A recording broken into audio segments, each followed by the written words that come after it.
Guerra Fría, la Revolución Cubana.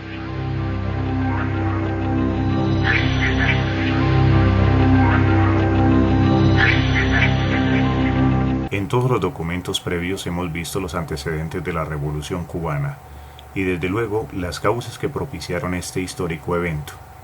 Es claro entonces que Cuba era un país en manos de los norteamericanos, bajo una dictadura militar que privilegiaba a las clases más favorecidas, que reprimía a la oposición, que tenía vínculos con las mafias y que no hacía nada por acortar la enorme brecha que existía entre quienes vivían en los campos y los que vivían en las ciudades. Toda esta situación es la que va gestando el inconformismo que finalmente se convierte en revolución. A continuación veremos dónde emerge la figura de Fidel Castro y cómo evoluciona su revuelta hasta llegar victorioso a La Habana en enero de 1959. Hijo de un rico terrateniente, Fidel Castro Ruz creció en un ambiente privilegiado, pero su padre le inculcó desde niño el aprecio por la situación del desafortunado. Tanto Fidel como su hermano menor, Raúl, se comprometieron desde muy pequeños a mejorar las condiciones de los oprimidos cubanos. Sin embargo, tomaron caminos políticos diferentes. Raúl Castro, según dicen, era comunista. Había asistido a un campamento juvenil comunista en Europa Central en los años 50. Entabló amistad con jóvenes miembros de la KGB en aquel tiempo. No existen pruebas de que su hermano sintiera alguna vez tanta inclinación. Tras licenciarse en Derecho por la Universidad de La Habana en 1951, Fidel continuó con su gran pasión, la política. Se unió al Partido Ortodoxo, una organización política convencional. Cuando Fulgencio Batista subió al poder en 1952, Castro llegó a creer que una revuelta armada sería el único modo de restaurar el orgullo nacionalista y los derechos humanos básicos. En julio de 1953, Fidel Castro mandó a 125 hombres en un ataque contra un cuartel del ejército cubano. La revolución cubana había comenzado, pero fracasando. La mayoría de los hombres de su grupo murieron, y Fidel fue capturado, juzgado y sentenciado a 15 años en prisión. La fecha del ataque rebelde, el 26 de julio, se convirtió en un día sagrado de la revolución y aún es celebrado como fiesta en Cuba. En mayo de 1955, menos de 2 años después, Batista cedió ante la presión popular y concedió la amnistía a Fidel Castro. Se le prohibieron las intervenciones públicas y viajó a México para huir de la ira de Batista. Durante su exilio, la vida en Cuba fue a peor para los que se oponían al dictador.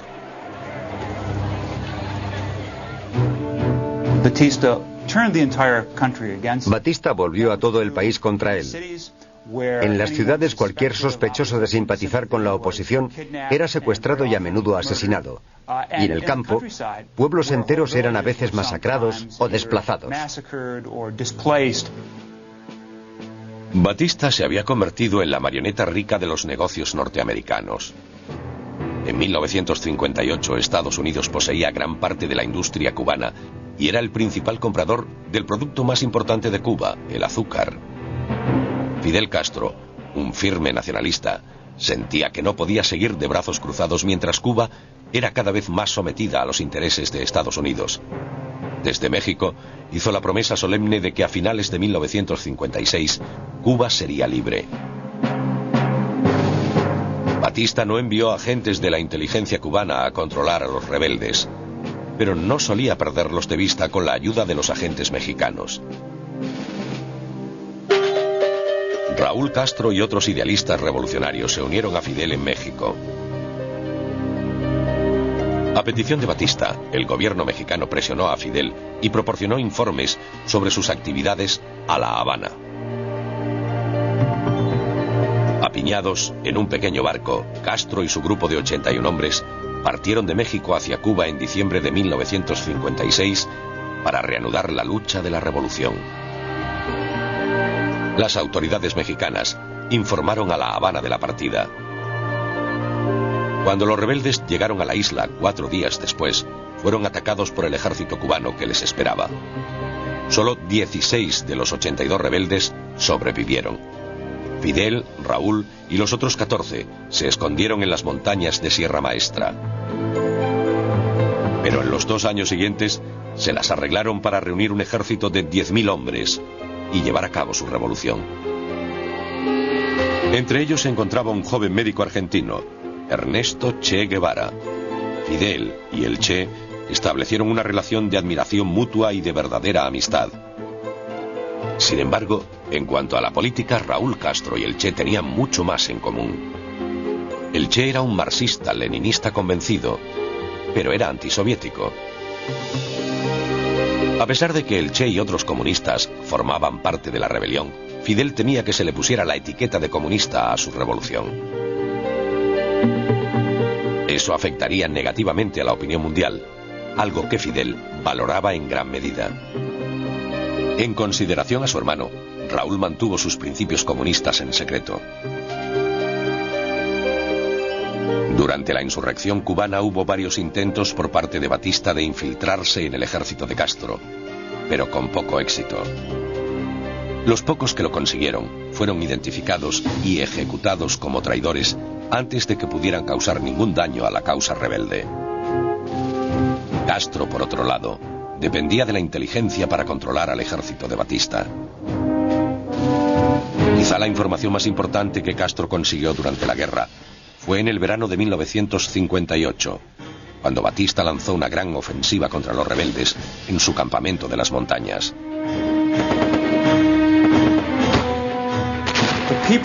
La gente de la zona apoyaba a los revolucionarios y los mantenía informados de la localización de las tropas de Batista en cada momento. Así podían atacar a las unidades del ejército individualmente y vencerlas una tras otra, logrando ganar una batalla en la que eran superados en proporción de 10-1. Aquello indicó al ejército que probablemente iba a perder esta guerra, y a partir de ese momento su actuación empezó a deteriorarse, cayó la moral, aumentaron las deserciones, los rebeldes bajaron de las montañas y empezaron a avanzar sobre las ciudades de la isla. El avance hacia La Habana estaba en marcha, pero Castro necesitaba desesperadamente suministros para asegurarse la victoria final. Aquella necesidad llevó a los comienzos secretos de la que se convertiría en la relación más notoria y enardecida entre dos países durante la Guerra Fría.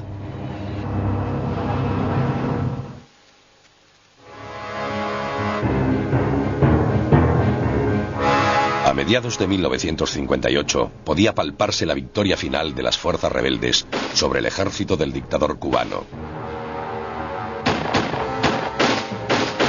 Las tácticas de guerra de guerrillas eran muy efectivas contra las fuerzas convencionales de Batista. Pero los rebeldes seguían escasos de armamento y munición.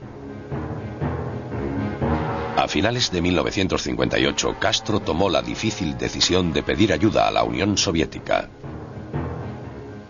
Castro no quería alinear la revolución con ninguna superpotencia y correr el riesgo de que ésta quisiera asumir el control de Cuba, como lo había hecho Estados Unidos durante más de 50 años. Sin embargo, necesitaba ayuda y sabía del apoyo incondicional de Moscú a las guerras de liberación. Fidel esperaba una gran ofensiva antes de que pudiera tomar La Habana. No estaba muy lejos de la capital, pero aún creía que Batista y su ejército harían un último intento por salvar su gobierno. Los soviéticos decidieron en una reunión en el Kremlin a finales de 1958 suministrar a los cubanos algunas armas. Al principio de la revolución, el primer ministro soviético Nikita Khrushchev no tenía un interés real en Cuba, pero sabía de la implicación de Raúl Castro y el Che Guevara y de sus ideales comunistas. A medida que la victoria rebelde se hacía cada vez más probable, a Khrushchev le atraía más la idea de que la Unión Soviética pudiera afianzarse en el hemisferio occidental, ayudando a una revolución marxista en potencia. Khrushchev suministró a Castro en secreto un excedente de fusiles alemanes de la Segunda Guerra Mundial. Enviados a través de Checoslovaquia, fueron vendidos a una compañía privada de Costa Rica, simpatizante de Castro. Desde allí, las armas llegaron a los rebeldes. El secreto era vital para evitar la intervención de Estados Unidos en apoyo de Batista. El respaldo al dictador se desvanecía rápidamente.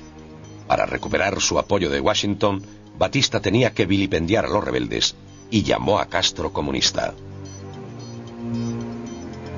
En ese momento la CIA se puso en movimiento para determinar si de hecho se trataba de una revolución comunista. En 1958, la CIA envió un equipo de investigación a la provincia cubana de Oriente, donde Castro había crecido, para descubrir todo lo posible sobre sus ideales políticos. La sensación con la que se marchó este equipo era que se trataba de un revolucionario, un nacionalista que buscaba la soberanía del pueblo cubano y por ello no era necesariamente un agente del comunismo internacional. El 31 de diciembre de 1958, Fulgencio Batista huyó de La Habana con millones de dólares de fondos malversados. La tarde siguiente, el día de Año Nuevo de 1959, Raúl Castro y el Che Guevara llegaron a La Habana entre los vítores de una multitud extasiada.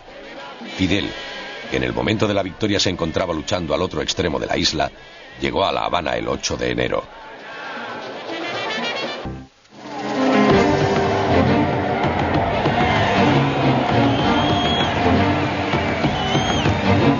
De enero de 1959, un paseo triunfal hacia el Capitolio de La Habana marcó el regreso de Fidel Castro.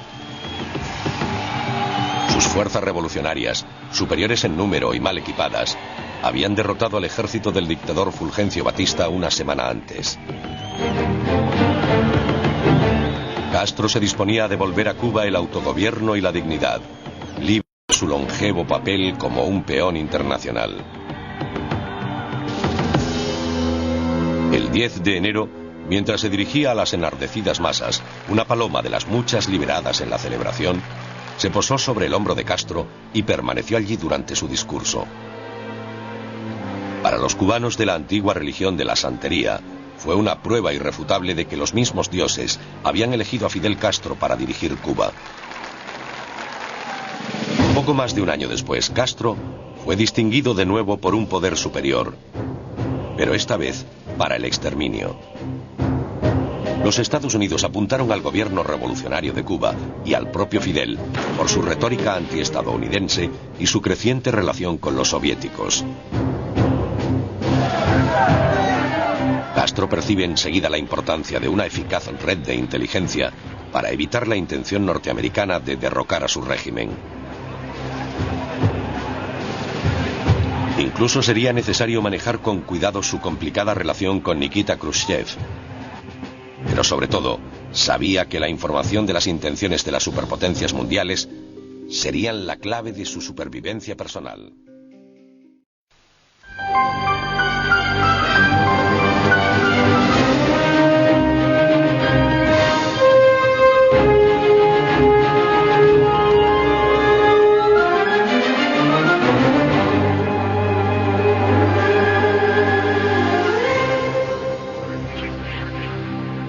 La Guerra Fría, la Revolución Cubana.